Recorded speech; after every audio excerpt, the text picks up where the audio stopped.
Thanks everyone for joining us today. I'm John Tai. I'm one of the co-founders of Hatch Duo. And I'm Mike Yim. I'm the other co-founder of Hatch Duo. And today we have a very special guest, Thomas Fields, CEO of Grind Basketball. We're starting a kind of a new series where we talk to some of our very inspirational founders, clients, partners that we've worked with in the past, to just give you a little glimpse of, their journey and, some of the inspiration behind why they started, as well as getting a glimpse into design and engineering as well. So with that, we are joined today by Thomas Fields, a force to be reckoned with, a man on a mission, not only to make basketball training accessible, but also to uplift his community and have access to the same opportunities that he had growing up. And from sheer determination to be the best, he created Grind, the world's first basketball shooting machine that is portable and you can fold it into a duffel bag for easy on-the-go training. Thomas, welcome, and it's great to have you here. I'd love it if maybe you give the audience just a little bit of background on yourself and what you do. Sure. Thanks, Mike, John. Appreciate you guys having me on. I'm really excited. I'm kind of modest fan, but Thomas Fields, founder and CEO of Grind. Worked with John and Mike at the very early days when we were just getting off the ground. It's pretty safe to say that we're a real company and we're shipping real product out. So yeah, it's awesome. So a little bit about myself. I was originally a basketball player. I like to say elite basketball player, kind of ranked in the country, played high school ball here in Houston, Texas. And then fell short by tearing my ACL. So I had 4 knee surgeries, ACL surgeries before graduating high school. And really that kind of cut my dream short of like playing in the NBA and playing, professionally. So I kind of turned my efforts into like this huge problem that I had as an athlete, which was not having access to the absolute best training equipment, right? So a thing called a shooting machine, 400-pound, $10,000 machine that NBA players use. I really wanted to use it as a high school player. I felt like it could accelerate my training and my skill level. And I never had access to it. They were too expensive, right? So knowing that I had to kind of change my career path, not making it to play professionally, I turned to engineering and started, welding in my parents' garage, building the first prototypes. And the concept was to design products specifically for athletes. So we're starting with the first portable shooting machine designed for your home. So it's a 12-foot tall machine, grabs all your rebounds. As a basketball player, automatically passes the ball back out to you, giving you a great chest pass at the three-point line, and allows you to shoot up to like 1,000 shots an hour. So really compelling product. And yeah, I worked with Hatch Duo on bringing this to life. So I'm happy to be here, guys. I think that's kind of like a quick overview. And we can get into the weeds of like what we've done to date, all that fun stuff. But that's kind of me. The first thing I noticed when we first started working together was your logo. And to this day, it hasn't changed. And what I noticed very distinctly about the logo is that the end sort of disappears into the background. And I was wondering if you could talk a little bit about, stepping back a little bit from the product itself, looking at your logo and the branding. Love that. Talk a little bit about the Grind logo and the story behind it. 100%. Yeah. And the Grind logo came before the product. So you're absolutely right. That was before everything. The brand was first. And I was very focused on creating a brand, not just a product, right? Because I felt like athletes wanted a brand. We didn't want just a product. We wanted a company that cared about us and designed for us, right? So the logo meant a lot to me, right? And the name also meant a lot to me. I'm being from Houston. A lot of the Houston culture and Houston rap, has the word grind in it all the time. It's either grinding on the rap music or just grinding and working really hard to get and accomplish something, accomplish a goal, right? So, Slim Thug and Paul Wall and all these guys that talk about grinding all night, trying to reach my dreams and stuff like that. Fat Fat, Lil Kiki, all these guys from Houston would use it in their rap. So I was big into that culture, into Houston culture, and I just kind of wanted to use that authenticity from where I came from and put it into like a technology company. So I took the word grind, and obviously we use it as basketball players, like you're putting in work, you're training every single day. So it resonated.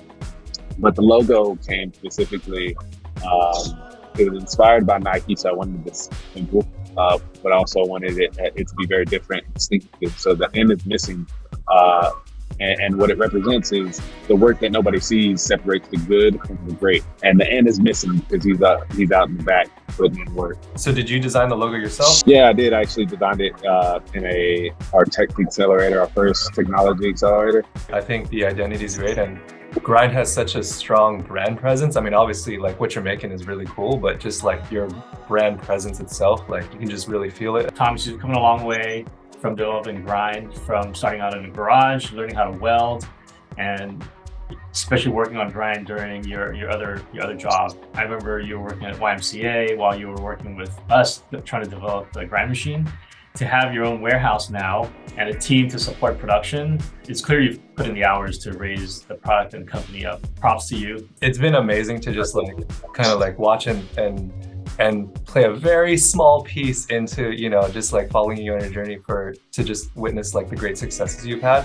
Can you maybe like give the audience a glimpse as to like how we kind of met and how you came into contact with Hatch Duo and why you ended up, you know, working with us? Yeah, so I love this story. I was working at the YMCA from 5 o'clock in the morning to 9 a.m. and all I would do was work on Grind. Yeah, I came across something that Hatch Duo had made. I think it was the Elite Defender.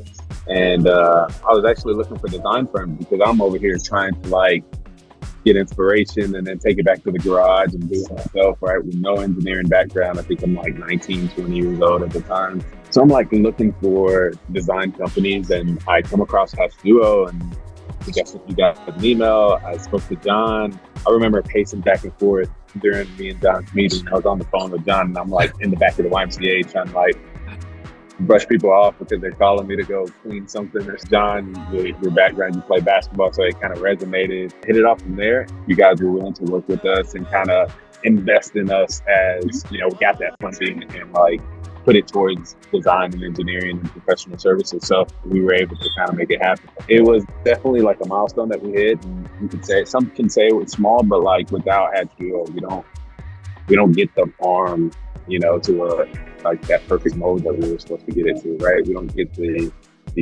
one motion opening structure like we get to, right? So, and we still use those things today. So I think customers love it, and having design at the center of like our process was, you know, huge. I remember that day when you reached out. It was like through Instagram actually. And, you know, Hatch Duo, I think we were in our first or second year just starting. We're like, hey, let's start posting our work on Instagram because like no other design firms are really doing that. I remember Mike telling me like, dude, no one's looking for design work on Instagram. And sure enough, there's like a DM from you, and I remember like how well like we connected like on the basketball thing, and then Mike and you were connecting on like, you know, engineering and welding. And so Thomas was like one of our very first clients here at Hatch Duo, and I just remember like it wasn't even like a client kind of relation. And I know that sounds like cliche, but we really felt like we were working with like a friend. Like the relationship we had while we worked, and just, you know, transparency, just working through stuff. Like I think it was pretty awesome. We made do what we had. 100% agree. I think that's spot on. You were learning to weld in your garage and you were building these prototypes. And then I remember when you started engaging with Hatch Duo, you also built a small team of your own. Like you had, you know, college interns for industrial design and also mechanical engineering. And then you also had us as mechanical engineers to help you design the mechanism. Could you talk about what it was like working solo and tinkering in your garage to building a team? Thinking back on those early days, man, it was extremely hard because I had like, the only money I had coming in was like from the YMCA or Raising Cane's, the restaurant or something, right? So I was putting that all towards like Home Depot parts and bolts and trying to like welding machines from Granger that cost like $50, right? It's just like small things that I was putting together. So I didn't have money to pay like a full-time engineer. I mean, we finally were able to like get you guys on board and get our first investment. Getting an intern, I was just extremely hungry and extremely scrappy and like willing to do anything that it took to be successful, right? Make sure that grind was successful. So I passed out flyers for internships, had access to 3D printers and laser cutters and plasma cutters. So my value proposition to them was, hey, you guys can build a real product and learn these things. And the value that I would get is help on the machine. I've always viewed myself as like, I don't want to be the smartest person in the room. And I want to surround myself with extremely talented, smart people, brilliant people. So a lot of the times it kind of felt like I was the worker and they were the designers, or we were both designing and I was constantly trying to manage them and kind of herd cats to go in this one direction. I had to roll up my sleeves and I went to go weld and pull out the drill and figure out how to like put it together. Those guys were able to kind of put it on the computer, get the tolerances right, and essentially get it ready for you guys, right? And help provide what Hatch Duo needed from us, right? Because you guys brought the professional level of expertise, a more robust and professional way, organized way of like working and building products.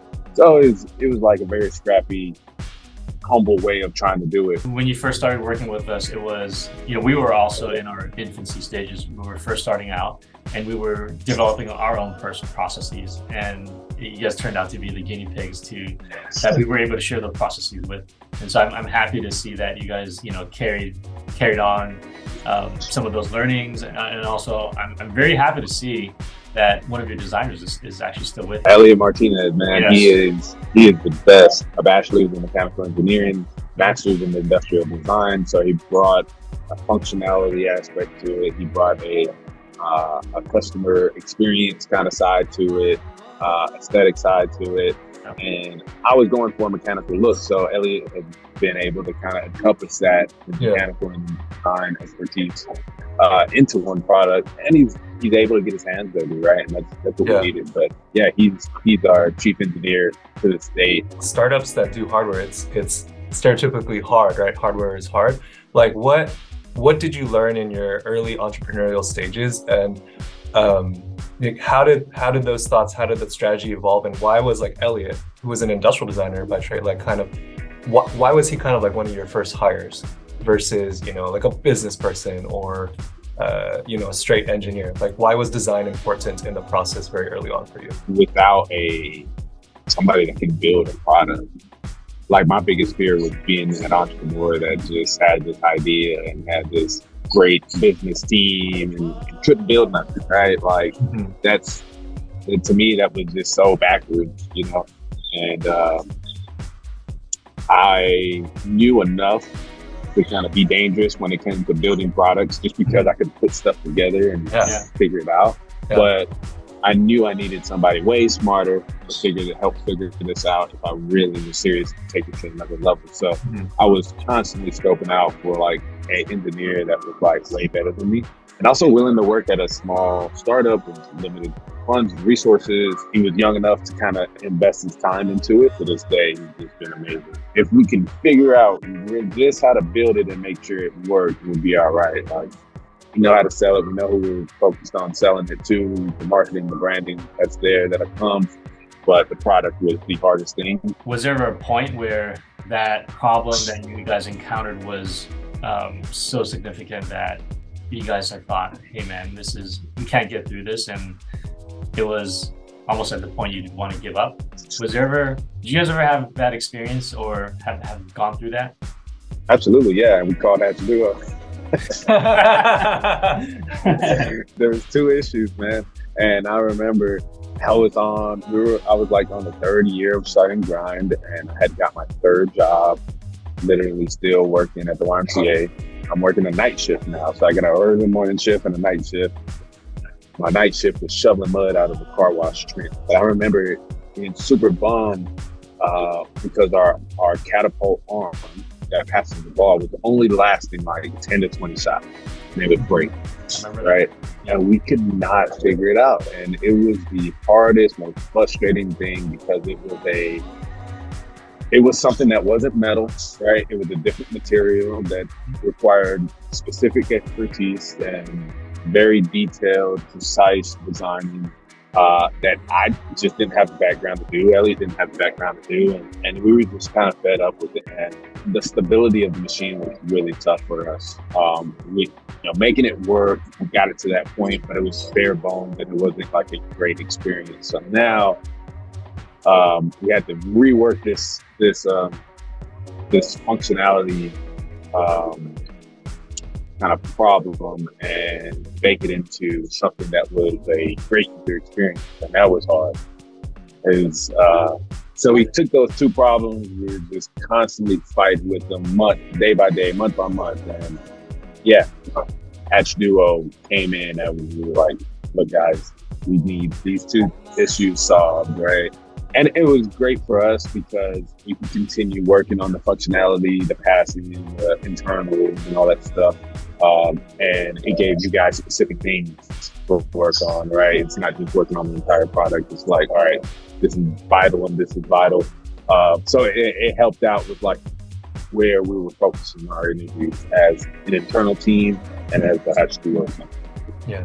The fact that you guys came with us with like really good bones to start with, it set a really good foundation for us to work off of. Although we did some of the work, I think you guys did most of the lifting, and all we did was we came in and we refined it. I think there was another problem there that I wanted to highlight that we sort of helped you guys with, which was, the ball kept falling out once it was going down the funnel, and then sometimes like maybe 1 or 2 out of 5 balls would fall out of the arm. I was like, it would be really helpful because the bottom of the funnel needed some structure.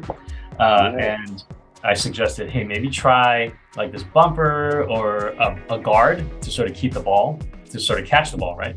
And you guys like quickly produced a prototype, mocked it up, and then like it turned out that it worked. And you guys, till this day, it's in production, right? Dude, to this day, man, me and Elliot will come up with the ideas, and we're like, yeah, remember what Mike said or what John said? Like, remember that idea that he had? Like, and we just take that idea and we tweak it a little bit, and we take the learning from, even to this day. Like the other day, we had this conversation, brought up old ideas that we were bouncing off the ball back then. So, I do remember the rail as well. So this felt like it was a collaboration more. Like it wasn't like, hey, we're just delivering solutions to you on the silver platter and we're just holier than thou and follow our advice. It was like, hey, like let's work together on this. Your engineers are working with our engineers and designers, etc. So it was almost as if like we were kind of part of your team. That's what we loved about it, right? And I think in the early days, one of our first conversations, I got one of our first investors on the line, Zahid. And he was kind of like a business advisor, mentor to me. And once he met you guys, I mean, it was like the professionalism was there, the expertise was there, and then the way you guys were approaching the whole, interaction, it was very professional, but it was also like, hey, these guys are willing to kind of work with us as well and integrate with us, right? And he felt great about it. I mean, he knew I felt great about it, so he was able to kind of put that cash forward and kind of make it happen for us. It was huge for us. Your mission is kind of designing for inclusivity and accessibility, right? And so I'd love to dig into the story a little bit more of, kind of the catalyst for starting Grind. And so when you were a sophomore, you were like star basketball player, and I know you're climbing the ranks, you're nationally ranked and everything. But unfortunately you suffered a few devastating injuries, and I was wondering if you can kind of dig into that a little bit, because we obviously know the story, but our audience would love to kind of hear about the journey you had to push through and how those injuries kind of maybe like shaped your mindset now and maybe even shaped how you look at entrepreneurship as well as just how you're going about scaling Grind. the idea behind it was always to inspire kids. That it kind of came from where I came from, right? I was born and raised on the north side of Houston, inner city. Kind of low income family, and I was really frustrated that I didn't have access to this great sports equipment, and I really wanted to build a company that was inspiring, and not only was like inspiring like Nike, but also backed it up with like really great products that were accessible to these kids. Or well-designed products are extremely expensive, and I always wanted to kind of bridge that gap. Like, how can we make beautifully designed products that are affordable? As much time as we put into these games and kind of make it out and make it to the next level. I mean, extremely serious about it, but I felt like we were given this kind of secondhand experience as basketball players, just because of business, right? Again, it's really hard, but kind of coming from where I came from, the mission was to do that and kind of inspire kids that they can be engineers and designers, and they can figure it out. They can be entrepreneurs, right? So, that's kind of where it came from. And I think to this day, we're starting with the grind machine, but we want to venture off into new products, especially next year or the years after. We want to launch like more great products, right? And focusing on those kids that come from lower income communities, that they can build the next Nike or Adidas or brand is possible, right? And you don't have to kind of come from a multi-million-dollar family to make it happen. You can figure it out like I did. And you also don't need to be the smartest guy. Yeah, Thomas, obviously, like if you didn't have the knee injury, with your determination and your perseverance, you'd probably be, playing pro right now, right? And so with that injury, do you think that it made you more empathetic towards the sport? And maybe not just towards basketball, but in general, and how training is approached? I spent a lot of time playing basketball. And I mean, I remember when I tore my first ACL, it was extremely devastating. I kind of went into this kind of depression stage. And I'm not that guy that like gets all depressed. But, taking the game away from me was really, really tough. I fought it back by working harder, and it was just like this dumb obsession with like basketball. I'm just like this like stupid mentality of like, I don't care what it takes. I'm just gonna do 1,000 push-ups today. So I did them, and I was just like doing 3 a days, and I was just like straight Kobe mentality, right? And I loved it, man. I loved it. My coach kind of said that to me in high school. I owe a lot to Coach Henderson. I kind of took his mindset and put that into the brand as I was building it. But that grind, from like that 5 a.m. grind, that late night grind, man, that was everything to me. So I kind of wanted to take that mentality, and I did it over and over again because I kept tearing my ACLs. I kept on reinventing myself and really diving deeper and deeper and deeper. I was extremely deep. And I realized, I was like, look, I'm not going to get it. I can't even play a full game. So I had to turn my attention to something else. And I just took that mentality and put it towards grind. But yeah, I definitely think that it like going through that period kind of built something. It built grinds, As I was playing basketball, grinds mindset was like actually being built. When it was time to build the company and the brand and the mission, I just poured everything into that. Yeah, that Mamba mentality. John tries to resonate that to across the organization here at Hatchville too. I try to do it to this day, and life changes. I have a 5-month-old Jeremiah. Things change, so I try to find that mentality still to this day. So I got to try to find that motivation, that drive. It sounded like each time you recovered from surgery, you went like harder, and then your body just said no. Like I've reached my limit. Mentally wanted to go harder. Your body didn't let you. Exactly. Yeah, that's what it felt like. I was like, man, like I really don't care what I gotta go through. Like I'll do it, but like my body was like not ready. So yeah, like how can we build products that like can like tools that I could have had that were smarter ways to work out, right? Instead of doing 1,000 push-ups and throwing my shoulder out, I was like shooting 1,000 shots an hour, right?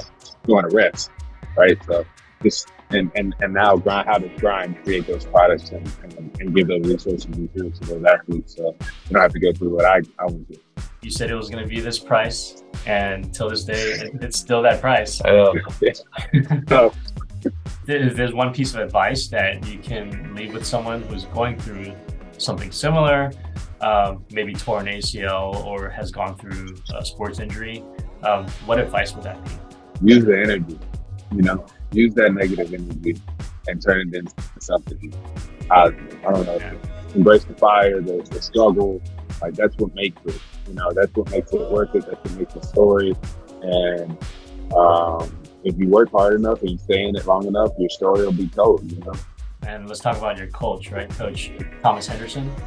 He told you to put a premium on hard work and preparation. Now, could you talk about what that means? He was crazy in high school. He brought me on as a freshman on varsity in the inner city of Houston. I mean, we just had a school with Yates win back-to-back championships in the nation. Right in our backyard. We're in the same district as these guys. So he brought a freshman on varsity, and first day of high school, I spent in the gym at 5 o'clock in the morning working out with the team when we weren't supposed to be working out. And that was our first practice of the day. Then we had our second practice that day, and then we had 2 miles on the track. And that was literally every day for preseason for like 3 months. So like he brought like a extremely wild obsession to basketball. He always brought this concept of basketball is bigger than just a game, right? It's the actual life, right? So like, why are you playing? Like, don't play for me if you don't have a why, right? Like, then don't just play to play. Like, you can't go somewhere else if you want to play to play. But if you're playing for something, you can play for it. Because he gave us a sheet of paper, and one of those questions was, why are you playing? He would point to our goals, and he would point to our why, and that's how he motivated us. Man, it was just compelling the way he coached us. Yeah, just taking that mindset from Coach Henderson and trying to pour that into grind. I'm still trying to do it to this day. Coach Henderson definitely inspired the brand. Sounds like Coach Henderson is a huge impact on, like your life lessons and kind of your ethos in grind. Do you have any other mentors you've had along the way? In the early days, Sahil and Eric, Tanya, they took me under their wing, believed in this young 20-year-old kid, and were able to bet on it. So those guys, in terms of on the business side, they were instrumental to like the early days of grind, me trying to figure out how to manage the team and do all these other things. So that, and I'd say my mom and dad, man, I do it for them. They're still my why, right? Now I have little Jeremiah, and my wife has a why, but my parents have always been that starting point of like my why, right? So it sounds like there's some great people in your life that are inspirations to you. Yeah. Let's talk about how you're kind of an inspiration to others now, because you definitely are, and it's like no secret you're an inspiration on and off the court. And Mike and myself personally, we just really admire your journey, and also just the community outreach that you do. Really admire that part of grind, that you're just not one of those entrepreneurs just trying to make a buck. Like, you're actually going out there trying to make an impact in your community, and the outreach programs that you run. It's really important for young youth to have mentors, and grow up with like inspiration to become engineers, designers, or pro basketball players, whatever they want to do, right? And so what do you think kind of inspired you to be a mentor for your community and have that be a core part of grind versus, we see a lot of entrepreneurs, they're just trying to become the next unicorn, but that has been a staple for you. Our values: purpose, passion, empathy, resilience. And I think the biggest thing for us is to inspire kids, like truly and authentically inspire them. And I feel like kids will listen to somebody that's a lot more like them, right? You spend the first third of your life learning, the second third of your life earning, and the last third returning.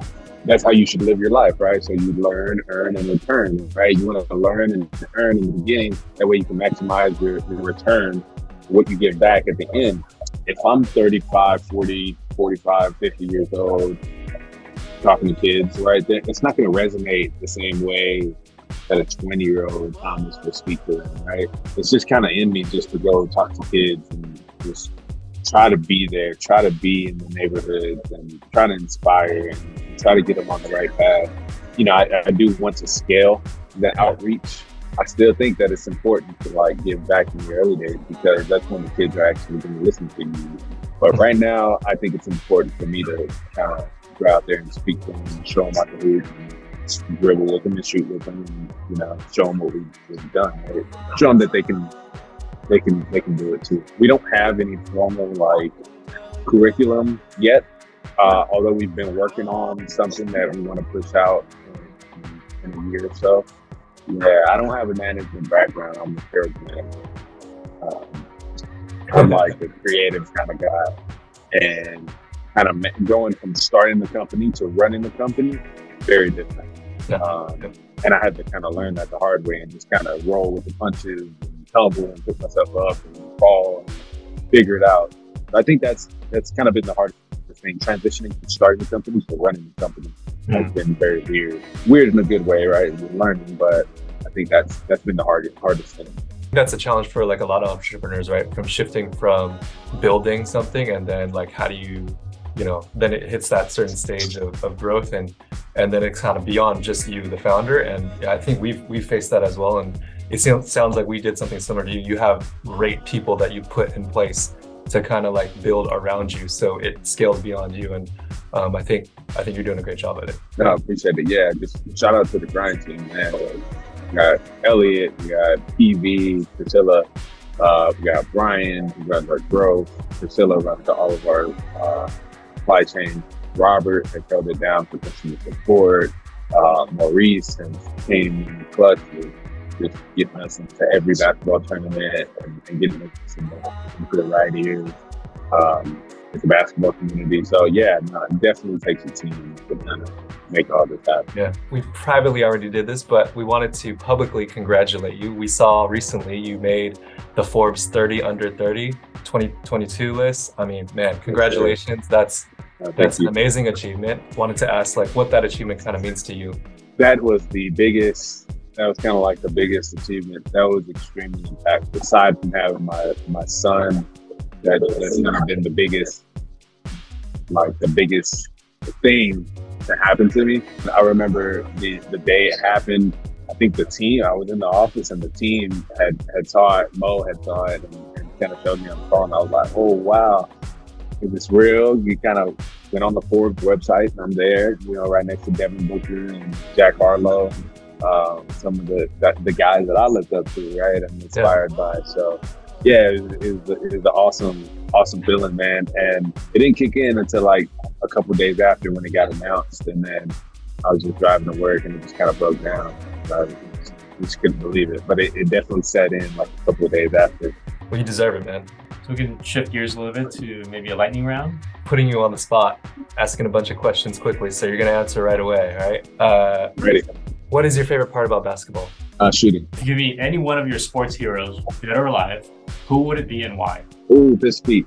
I love the story, the way he passed, the way he just handled the ball. I think he innovated on the game. So just speak. Favorite basketball shoe? Ooh, Kyrie's. Best pre-workout fuel or best pre-business meeting fuel? Pre-business meeting fuel, coffee shop, Helsinki. Segundo. Here in Houston, La Mexicana coffee is my go-to. Okay. No pre-workout. Okay. All right. On that note, ice bath or foam roller? Ooh, I like both, but I'll do the foam roller. What's your go-to hype up? Be it before a game or training or a meeting? Definitely some music. Heaven's EP by J. Cole. Thomas, what do you have planned for Grind that you can talk about? We have more products planned for Grind. We have a software platform that allows people to earn these products by shooting.